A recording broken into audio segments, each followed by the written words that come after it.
So they do have an HP threshold, and for Hammer Bro specifically, it's at 25 HP. But rather than just dying when the HP runs out, it's just what determines when they enter this glowing phase.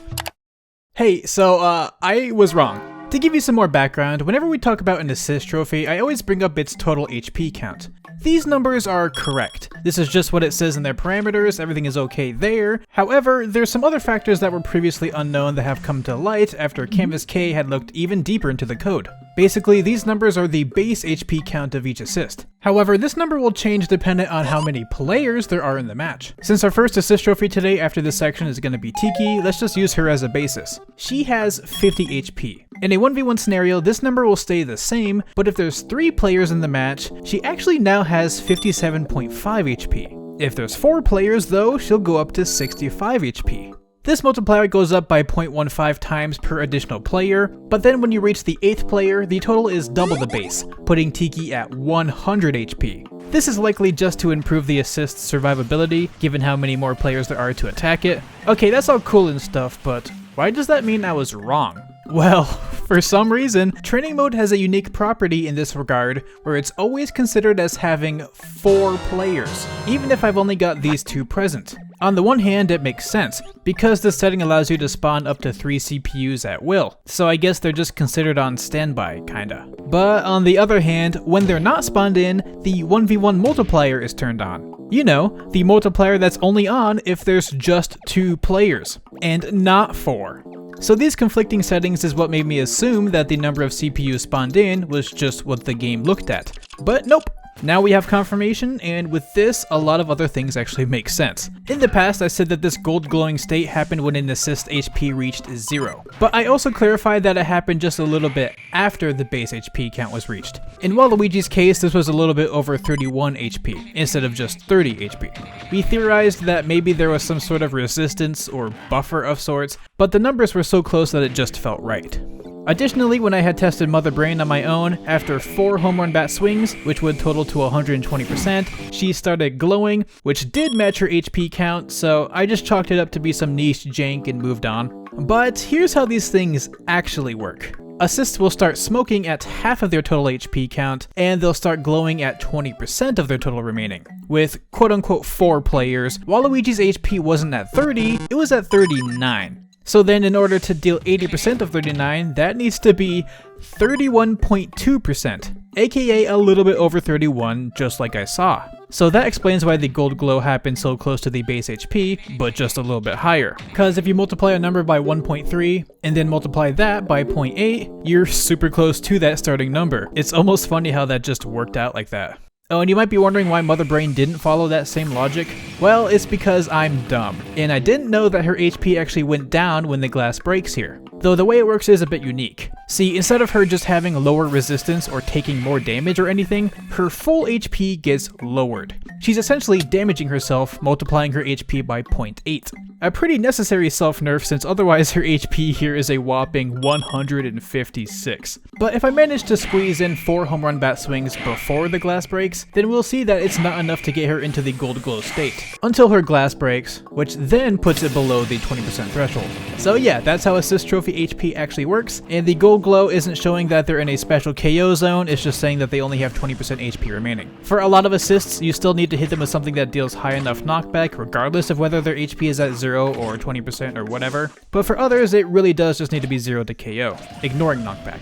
And I guess that's what the Metroid's backside looks like. Okay, cool, let's just throw that in there. I really wanted to get that out of the way because it's a really interesting development in how we understand assists, but let's get on to the usual. That being us talking about every assist trophy in the game, going over things ranging from their basic mechanics, niche trivia, or anything else I can think of. Like I said before, today starts us out at Tiki, and we're going all the way over to Cap'n. So let's start! Tiki is a common assist trophy from the Fire Emblem series, having 50 HP and a moderate restriction list. When she spawns in, she'll use her Dragon Stone to turn into her dragon form. With this imposing look, she'll fly around the stage, breathing out big waves of fire. It'll normally do 26% of damage, but it goes up to 28% if you get hit close to her mouth. In total, she shoots out 4 Flame Blasts, which gives her ample opportunity to add up the damage or even net some KOs. And given her strength and the size of her attacks, it's fairly easy for her to hit you. On big stages where you're really far away, she'll still try to fly towards you, but she can only make it so far before she starts her first attack. So she'll fly in little sections until she's finally close to you, in which case she'll resume her usual pattern. One detail you might notice with Tiki's attacks is that they can leave behind little streaks of fire on any surface unlucky enough to get caught in the blast. You don't actually take any damage when you touch these lingering flames though.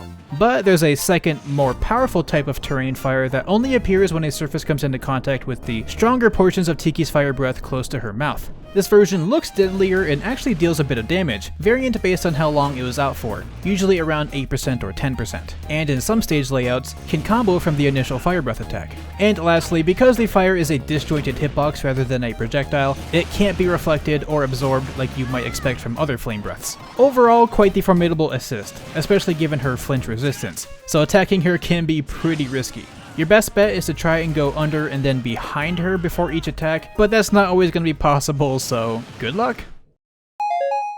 Lynn is a rare assist also from the Fire Emblem series, having 23 HP and being our second assist that we've seen that has no stage or item restrictions. You love to see it. When she spawns in, the screen will darken as she kneels down and focuses. Then, after a few seconds, she'll teleport to the opponent with a brutal slice, which comes with its own special zoom. This attack is incredibly strong, dealing 30% and KOing really easily.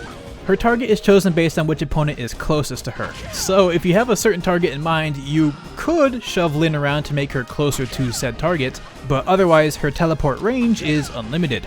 Unlike Girahim, whose teleport attack preferred the left side of the opponent, Lynn seems to choose her attack side at random, feeling like a 50-50. Even if the opponent is in a position where you'd think Lynn would choose the right side because the left side is blocked, she still finds a way to attack from the left if that's the side the coin flips on. Given how some knockback directions are just going to be better than others, it's kind of funny that it's completely random, but whatever.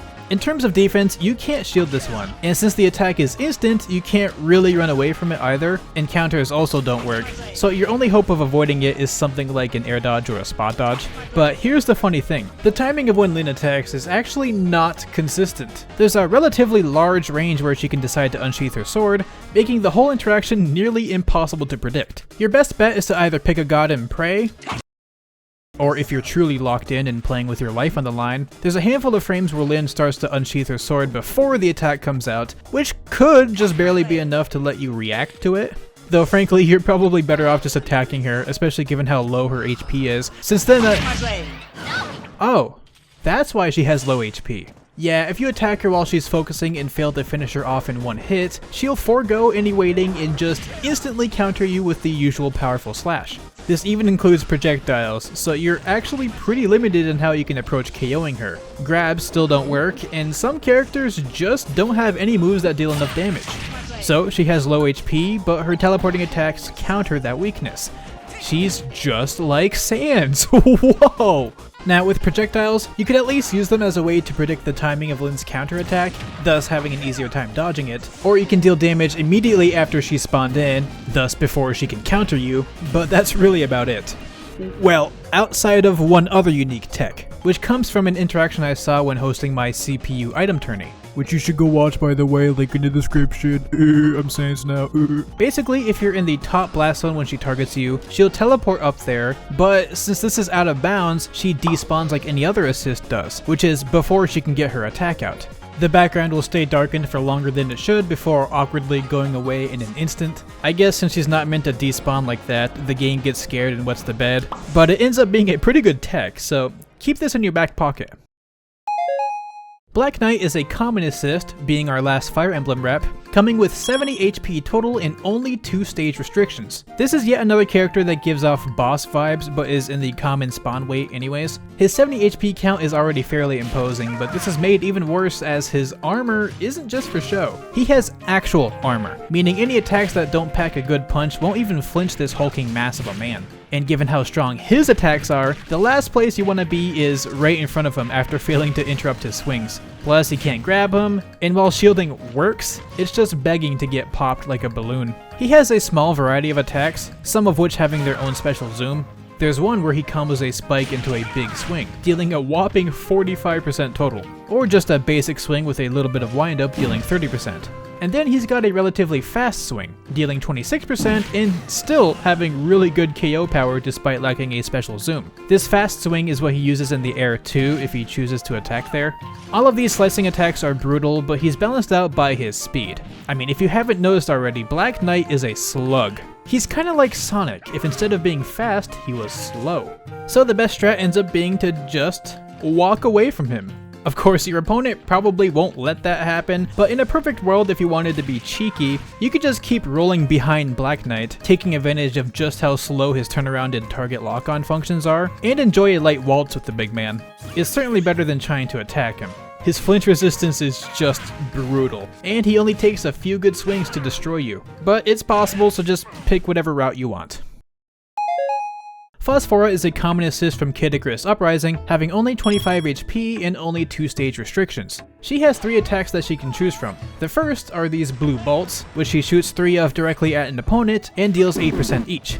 Then there are these yellow orbs that she shoots out in a fan pattern, dealing 13% each. And lastly is this big blue ball, which has a period where it homes in on an opponent, dealing 10% and going through the terrain and other characters, like you'd expect from a plasma shot. The amount of time she stuck around for seemed to vary a bit, somewhere between 14 seconds and 18 seconds give or take. A lot of things about her were fairly random, really, like how often she teleported and thus wasted time. What wasn't completely random were the attacks she chose. I found that if you were really far away from her, she'll always go with the big blue ball, which again only has homing properties from frame 20 up to frame 90, so afterwards it'll just veer off to its own path. When she gets a bit closer, she'll start throwing in the blue bolts too, but I only really ever saw the yellow orbs when I was even closer. It's a whole lot of attacks and randomness, but once you know what's possible, it's really not too bad.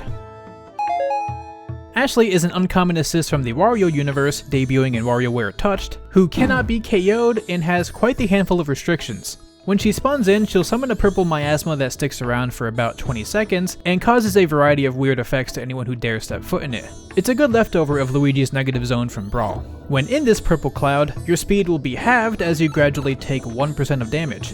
As a fun bonus effect, any food you eat while in here will actually deal 10% of damage rather than healing anything. This includes the Maxim Tomato, Heart Container, and even the Fairy Bottle, though isn't for all healing items as the Healing Sprout and Field will still work. Interestingly, while this is usually 10% for everything, I found that consuming things with a move like Chomp changes the numbers. You still take damage rather than healing it, but the amount will now vary depending on what you consume, being 5% for the Maxim Tomato now, or a variable amount for food. Anyways, the evil cherry on top of this evil cake are the slew of bonus effects that can plague the people caught in the cloud. Canvas K was kind enough to give me the weights of each effect, so let's go down the list. The first is a bury effect, which simply buries any grounded opponents. With a weight of 10, this is the most common effect. Next is a flip effect, which literally flips your character around, making movements super disorienting. But like, even more so than just reversing your controls, since it'll get corrected at some point, and then flipped, and then corrected. It's really funny just how confusing it is. With a weight of 6, this makes it the second most common effect.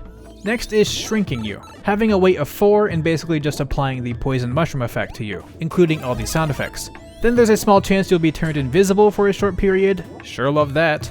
And finally, there's a more subtle effect here which forces all of your jumps to be short hops. This is probably one people don't notice very much, especially given how sluggish your movements already are. These effects are applied individually rather than as a whole throughout the cloud, so multiple people caught in it will experience different things at different intervals. Fun fact, I believe that since the bury effect only works on grounded opponents, if you keep on jumping, it's possible that the effect will apply, not work on you because you're in the air, and I guess this will let you go through the whole entire assist duration without experiencing anything crazy, outside of this one short hop effect at the end. So that was pretty neat. The Burrowing Snagret is a common assist, being a boss or enemy from the Pikmin series, having 80 HP and a few restrictions. It has 2 attacks in Smash, one where it thrusts out of the ground, dealing 10%, and a series of 3 pecks, with the first 2 dealing 8% each and the last dealing 18%. Our Snake Crow friend only moves around by burrowing and then emerging from various spots on the stage, always choosing one near an opponent. This also includes platforms, if you didn't know. With our usual test, we can see that it doesn't really have a range limit either, it'll appear as far away as it needs to. And given the overall speed and size of these attacks, it can be fairly annoying to deal with, especially given its flinch resistance and whopping 80 base HP count. So if you're going to try to deal with this through violence, I'd suggest using projectiles and keeping your distance. When you do attack it though, if you deal a lot of damage total, the crow snake will actually get stunned for a brief period of time, which is a great opportunity to deal even more damage. Otherwise though, even if it doesn't seem that lethal at first glance, this one can be super disruptive and a real pain to deal with, especially on smaller stages. And now let's move on to our last entry today. Cap'n is a common assist from the Animal Crossing series, who's unable to be KO'd and has a lot of restrictions. When he spawns in, he'll hop into his bus and start driving around. If any opponent is hit by the bus, they'll be forced into the back seat, and then Cap'n will kidnap them, going down the highway to hell and killing the opponent instantly. Well, okay, it sounds brutal, but the thing is, you can mash out of the bus. It's a mechanic that works similar to the Beetle or Boss Galaga items, where the higher your percent is at, the harder it is to mash out. But given how slow the bus goes, you can usually mash out of it even at relatively high percent. Additionally, you can't be damaged while in the bus, so it's more of a time waster if it doesn't end up getting a KO. And it can only hold on to one opponent at once. And if anyone gets KO'd off the side, Cap'n will instantly disappear, so there's really not a ton of bang for this buck. If the bus reaches a ledge or a side blast zone for stages with a walk-off, it'll turn around, and it jumps whenever an opponent jumps in an attempt to reach them. But whenever I saw this in my CPU item tourney, more often than not, it just didn't do anything. Like, I know that CPUs have really good mashing, but still, it was not close. Given how many other assists did at least good damage, this one was just underwhelming in most ways. Though the fact that it needs to drive you to the side blast zone definitely explains why there's so many stage restrictions. You can imagine how weird stage terrain would make this kinda just not work. Anyways, that'll be all for today's video.